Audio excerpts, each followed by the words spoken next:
চাপানগর শহরটা কতটা সুন্দর এবং কতটা আকর্ষণীয় আমার এই ভিডিওটা দেখলেই বুঝতে পারবেন।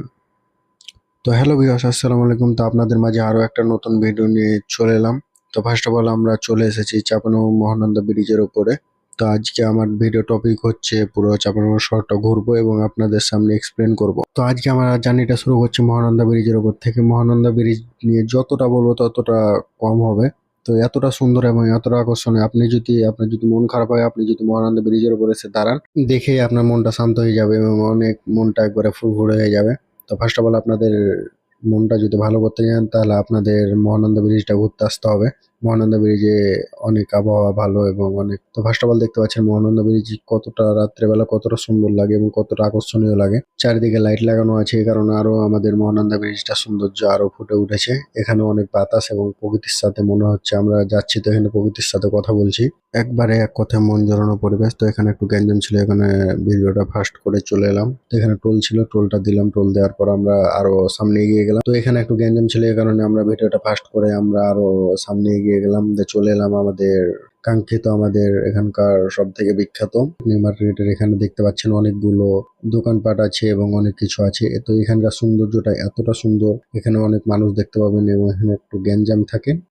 যেহেতু এটা আমাদের চাঁপানগরের সব থেকে বড় মার্কেট, এই কারণে এখানে অনেক গ্যাঞ্জাম হবে, এটা একটা স্বাভাবিক কথা। তো তারপর আমরা এখানটা একটু দেখতে সুন্দর করে চলে গেলাম সামনের দিকে এগোতে যাচ্ছি এবং আরো ভালো লাগছে আমাদের। তো এখানে সামনে একটা দেখলাম ফুলের দোকান। ফুলের দোকানটা দেখে আমার একবার মনটা ভরে গেল। রাত্রেবেলা এতটা সুন্দর একটা পরিবেশ, ফুলের দোকান একটা সামনে, কতটা না ভালো লাগে। তারপর আমরা সামনে এগিয়ে দেখতে পেলাম এখানে অনেকগুলো ফুটপাতের দোকান আছে। এই জায়গাগুলোতে অনেকগুলো জামা কাপড় বেচছে কম দামে। মন চাইলে এখান থেকে অল্প দামে আপনারা জিনিসপত্র কিনতে পারবেন এবং খুবই অল্প দামে এখানে দেয়। এবং এখানে ফলের দোকানগুলো তো অনেক কম দামে ফলগুলো বেচা কিনা করা হয়। তো আমরা সামনে এগিয়ে গেলাম। এখানে একটু গ্যাঞ্জাম ছিল, এই কারণে আমি ভিডিওটা একটু ফাস্ট করে দিয়েছি। তো এখান থেকে আমরা যে পৌঁছালাম আমাদের বাস স্ট্যান্ড। তো এটা আমাদের বিখ্যাত বাস স্ট্যান্ড। এখান থেকে আপনি বাংলাদেশের যে কোনো প্রান্তে টিকিট কেটে যেতে পারবেন, কোনো সমস্যা হবে না। কোনো প্রকার প্রতারণা হওয়ারও কোনো এখানে সম্ভাবনা নেই, কারণ এখানে অনেক ভালোভাবে পুলিশের নজরদারি থাকে। তারপর ভাই ব্রাদার বললো চ, অনেক তো ঘোরাঘুরি হলো, আমাদের কিছু খাওয়া। তার জন্য আমরা চলে গেলাম সামনে। খাওয়ার নাম দিলাম আর একটা সামনে দেখলাম একটা হোটেল আছে। তো হোটেলটাতে ভাবলাম যে কেমন হবে খাবার। তারপর নেমে পড়লাম হোটেলতে খাওয়ার জন্য। তো ভাবলাম কিছু ক্লিপ নেওয়া যাক হোটেলে নেমে। তারপর ভাইয়াটাকে জিজ্ঞেস করলাম, ভাইয়া এখানে কি বাইকটা রাখা যাবে? তা বললো যে হ্যাঁ, সমস্যা নেই, এখানে রাখো।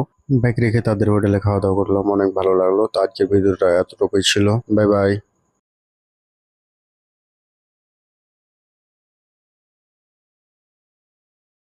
তারপর আমরা বাইকটা রেখে তার দোকানের দিকে